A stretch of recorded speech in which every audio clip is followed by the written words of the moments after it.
And welcome to Gallery 5's third installment of Artist Talks today on Saturday, June 7th. And the next talk is artist Mark Scherer. Hello everybody. First I want to take a moment to thank Gallery 5 for hosting this pop-up event and inviting me back. I was here last year and I had a few pieces. This is a great opportunity for artists like me who are local to showcase our work in a venue like this and share it with the public and meet other creatives and art lovers. So for those who don't know me, I'm Mark Scherer. I'm a local artist and designer. I've been designing here in the Capital Region for about 40 years.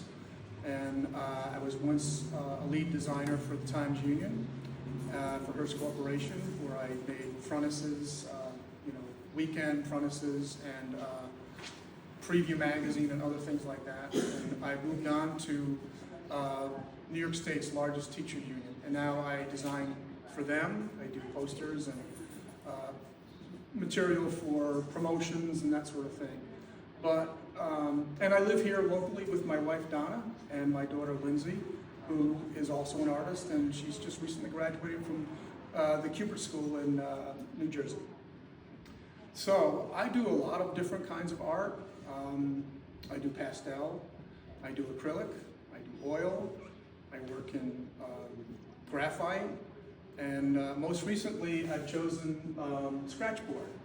Now it's a different kind of medium. It's black and white. There's no color. You could add color to it with Indian ink, but I chose to go stark black and white. And what I like about scratchboard is its vibrant and robust kind of look to it, the black and white, and the light coming out of it. And so also what you have to think about all the time is the negative and positive spaces, right? So I have a sample right here of scratchboard, and what it is a masonite board with white clay added to it on the bottom, and on top is Indian ink. And so what you do is you scratch away the black ink to show the white. And you can see the highlights can vary from dark to light, depending on how many strokes you pull out of it. It's a unique kind of material. I like it, and you can do it anywhere. You can do it while you're watching television. You can do it while you're on the beach, and it's kind of meditative. And so it's something new for me. I normally paint with acrylic. So here's a sample of acrylic that I usually do. Now this is a lion that I painted from Africa. I was in East Africa once, and this is where I saw these lions and leopards and cheetah as well. So this speaks to like my interest. My interest is everything, right? I like natural history. I like street scenes. I like portraits. Just about anything in front of me, I'll draw, right? Like I said before, I'm a local designer, and one of my favorite designs recently is designing for Adirondack Explorer magazine. So now this is graphic. Now this is scratchboard, this is fine art. This is all computer art, right? Everything done here is in Adobe Illustrator and Photoshop. So that's another example of taking your art form and translating it into like magazine. So, and this is what I do in my full-time work. And I do freelance too as well. So I've recently done a book for a friend who's produced this book. So this is fine art too. So you're taking fine art and you're adding it to, commercial publication. So, so like I said, I've been a designer in the area. I paint a lot. I usually do big pieces. They're usually oil. And like I said, many of the subject matters are natural history. But I also started doing street scenes in Albany, wet day like today, wet scenes, snow-filled scenes, that sort of thing. So, and I also carry a book with me as well. So I'm always sketching, as you can see.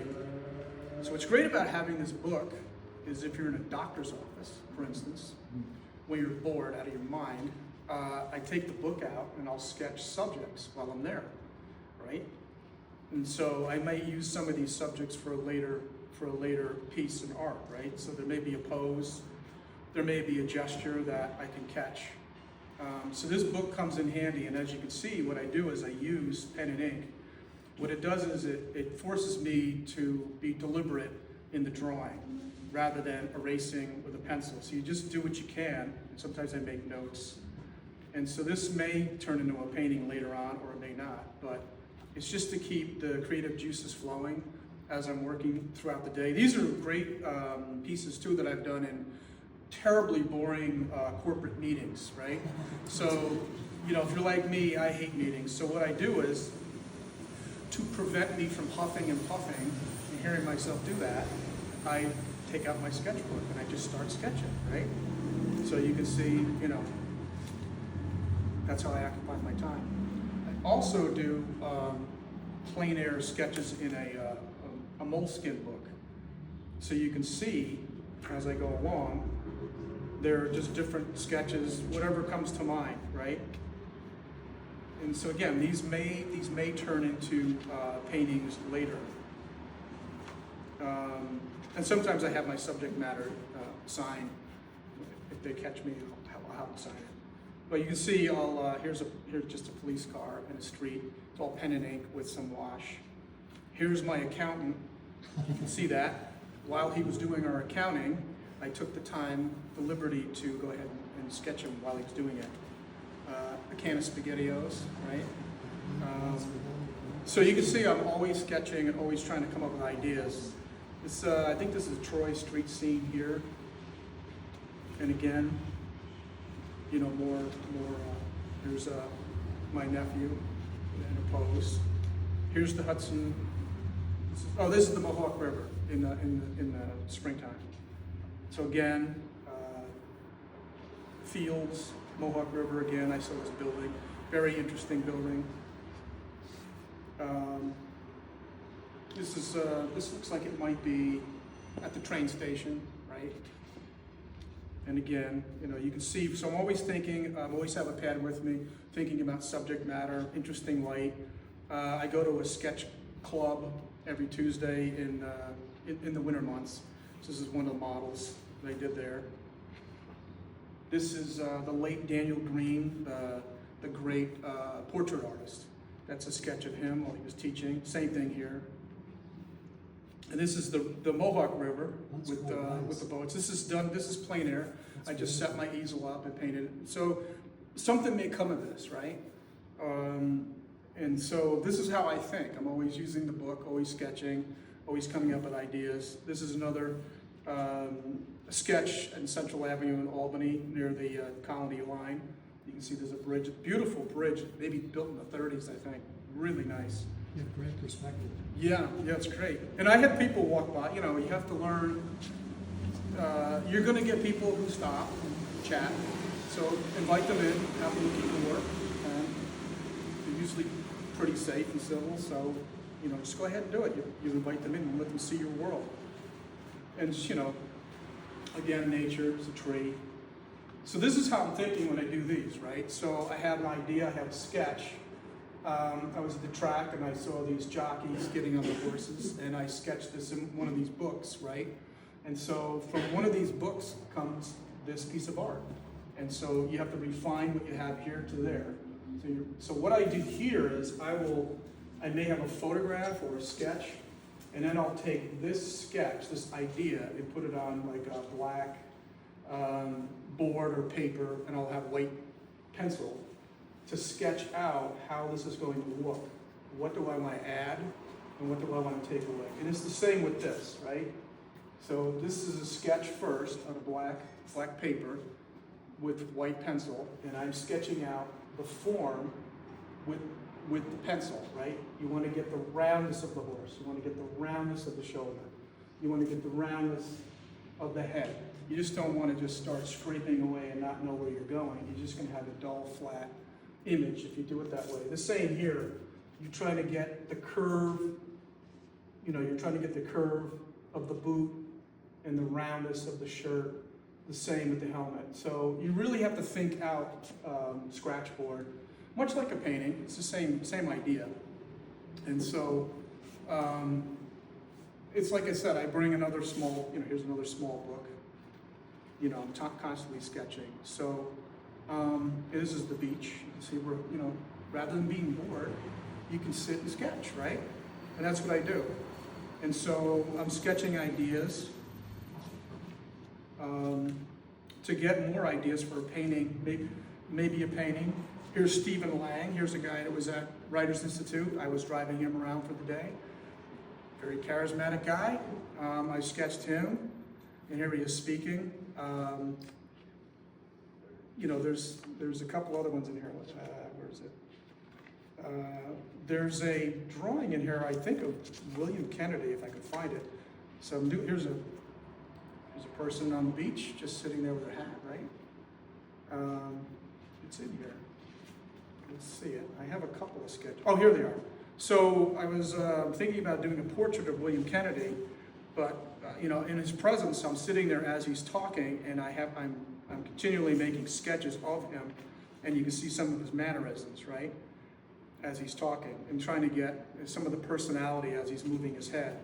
There's another one. You can see there's a gesture there, a hand gesture as he's talking. So you're trying to get the essence of the person as a portrait artist. You're trying to get their mannerisms to translate onto a painting. So that's my process. I hope I covered it all. Does anybody have any questions? I do. Yeah. With your scratch board, I know the one on the right is much lighter. Yeah. The whites, do you scratch deeper for that? Yeah, Or do I'll you get different- scrape, like if I think I want to bring this out, I'll scrape it first and then come in subtly and to continue it. And this one is, I wanted to have this a lot more subtle, you know what I mean? Yeah. And that's why this almost looks like etching, right? Oh, sure. That's kind of what I was going for. I will tell you though about framing. We talked about this. Framing is very difficult on Scratchboard if you do it this way, the way I've done it this way.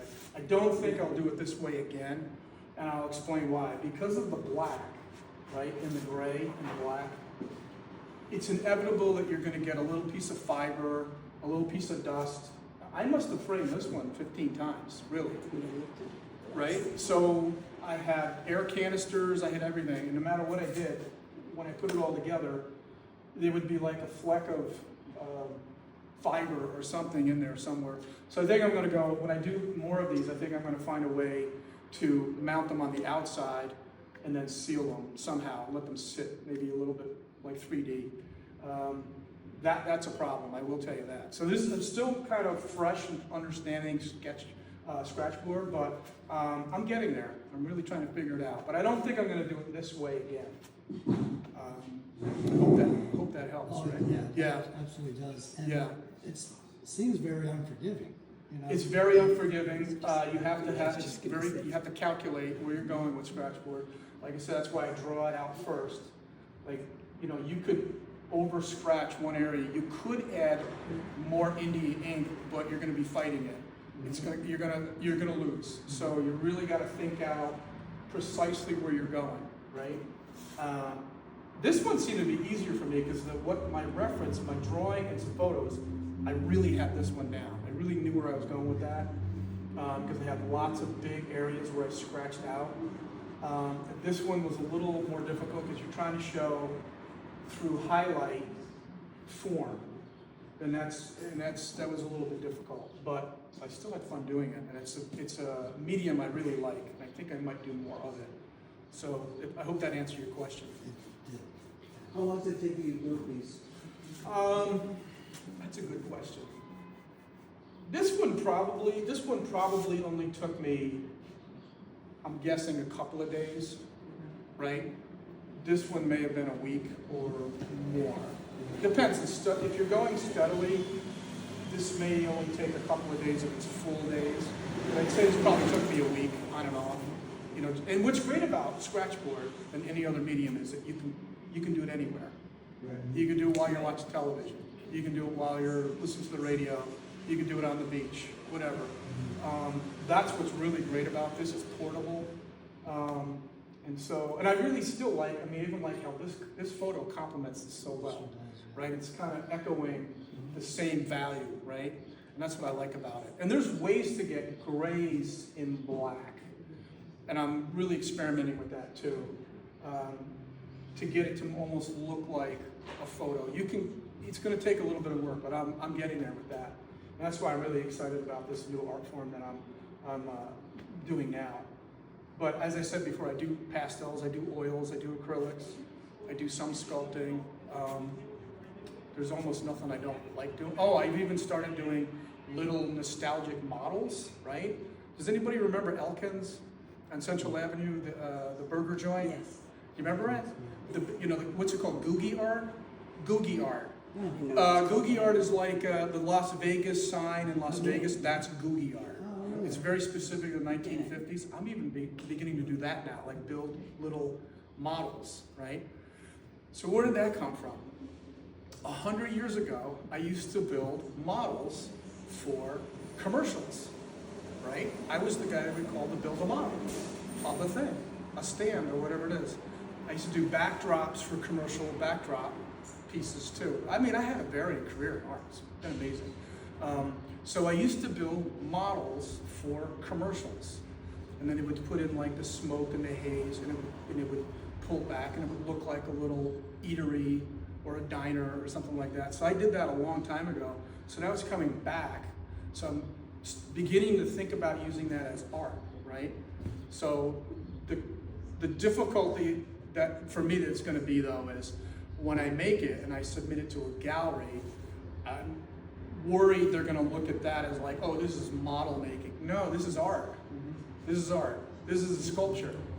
So I'm going to have to like figure out, and galleries will help me, like, how do I figure that out? When I submit, this is a sculpture, not a toy model. So that's another thing I'm doing now. So I'm like really involved in a lot of things, and this is one of them. I have a question going back to the Sure. scratch board, or maybe other things, but you said you can do it anywhere, but does it vary how it turns out depending on the lighting you're in? Like Could if you're be. at the beach Yeah. versus your living room? That's a good question. It will, but you gotta look at the final wherever you decide to look at, like at the studio. In my case, it would be my studio. I do have a studio in my basement that I had built. And so I will look at the final lighting Can there. adjust it. Yeah. And even here, this will change from, this is, bright light. It'll change from here to a room, and the lighting will be different. Now, if I were to put like a golden light on that in your house, it will change the tone entirely, right? So yeah, that does make a difference. Thank you for asking. Have you had you come from a graphic artist background? Yeah. Have you had to defend yourself as an artist? Hey, I am an artist? Oh, you mean because of being a graphic artist? Yeah. I think it's all. Here's what one of my professors once said about Leonardo da Vinci. If you take the definition, commercial art is something paid for to do. What was Leonardo da Vinci? Was he a fine artist, or was he a commercial artist? I would declare he was a commercial artist. For his The period. Pope was paying him to paint a scene and to be paid for it. That is commercial art. And I don't think Leonardo da Vinci would have cared a hoot about whether it was or wasn't. And so I don't look at it that way. I look at it the way I just described. Leonardo da Vinci was both wrapped up. Well, like Rockwell. They're just suddenly finding Rockwell's paintings to be high art now. Look at that. I've always known it was high art. I've always known it was hard to execute that painting, and he was executing it in a way that's defined by fine art, but it happened to be published in a magazine. Art is art. A stop sign is art. Designer had to make the stop sign, right? So, thanks for asking. That's a good question. I see it the same. I enjoy both. I really do. I enjoy the graphics part.